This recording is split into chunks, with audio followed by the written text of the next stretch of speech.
You've seen it, right? A supervisor rushing past, someone barking into a phone, operators just kind of waiting around or trying to improvise. It looks like pure chaos.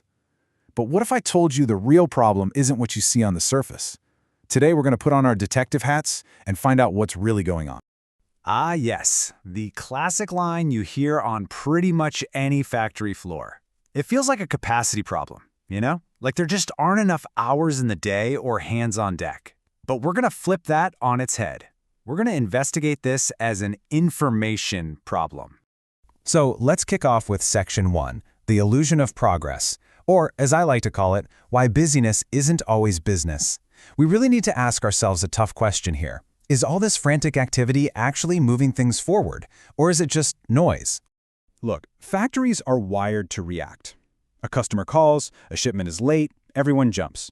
And over time, that sense of urgency just becomes the default culture. All that motion, all that energy, it creates this powerful illusion that great work is happening. But what's really going on is that this busyness is the perfect camouflage for some deep, fundamental mistakes that can hide for months, even years.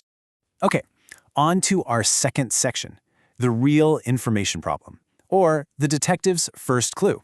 So we're moving past the symptom, that feeling of constant busyness, and we're zeroing in on the real culprit.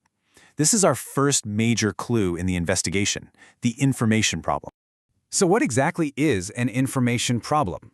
It's a great question, and it's not about having no data. Most places are drowning in data. No, this is about a lack of clarity at the right time. It's when the one specific piece of information a person needs to do their job right just doesn't get to them when they need it. Simple as that. And in the real world, this isn't some abstract theory. It's that drawing with a missing detail. It's that vague sense of ownership where everyone says, oh, just ask him, he knows. It's when the drawing says one thing, the spreadsheet says another, and your supervisor told you something else entirely. These are the telltale signs. Now, here's the crucial part. When the flow of information is weak, people don't just throw their hands up and stop. No way. They compensate. They ask the same question 3 different times, they go hunting for the right drawing, they remeasure everything just to be safe. The whole factory starts to run on these little acts of heroics, which makes the real breakdown in the system completely invisible. All right, Section 3, Anatomy of a Mistake. We're following the trail of evidence. Let's get practical. We're going to follow the evidence in a real-world example and see just how one tiny missing piece of information can snowball into a total production disaster. Okay, picture this. A custom wardrobe order is released to the floor. The drawing's missing one tiny detail, the edge direction. A question gets asked, but you guessed it, the engineer's busy. So his supervisor, trying to be helpful, makes a judgment call. The part keeps moving until it hits final packing. That's when someone finally spots the mismatch. And now, dispatch is delayed and you're paying people overtime to fix it. A perfect domino effect. And this is exactly where the big disconnect happens. On paper, this whole thing gets logged as an operator mistake or a quality issue, maybe even a vague people problem. But as our investigation shows, the real root cause was that the information was missing or unclear or late or just plain conflicting right from the very beginning.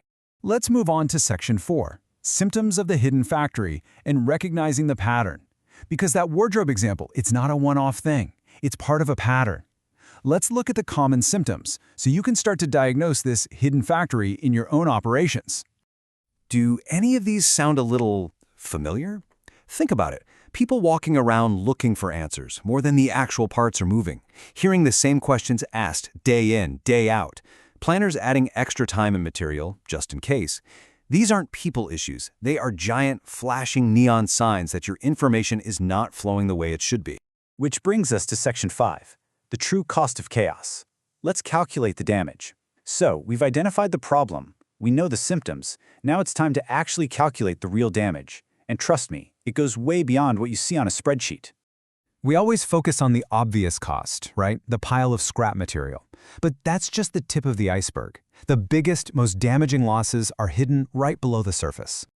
The real costs are hidden in plain sight. It's all that time your best people lose just searching for information. It's the extra inventory and work in progress you create as a just-in-case buffer. It's overtime slowly but surely becoming standard procedure. And maybe worst of all, it's your leaders getting constantly pulled into firefighting instead of focusing on how to grow the business. But you know, the most dangerous cost of all might just be cultural. This kind of environment teaches your team the absolute worst lesson possible, that success comes from working harder and faster, not from improving the system. It puts heroics on a pedestal instead of a solid, repeatable process. Okay, our final section, Section 6, a new question to ask, which is really a new investigative method.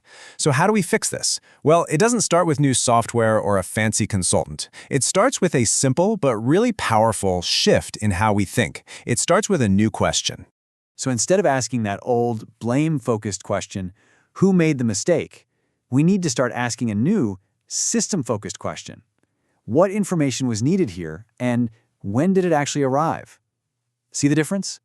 This simple change shifts the focus from the person to the process, and that changes everything. And really, this all leads to one ultimate goal.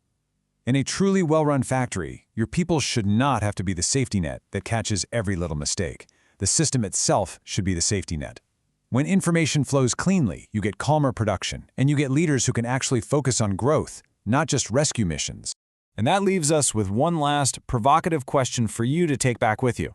Just think about this. If you took away all the informal communication in your operation, the shouted instructions, the quick WhatsApp messages, if you took all that away for just one day, what would grind to a halt first? The answer to that question will tell you exactly how much you're relying on heroics instead of a system.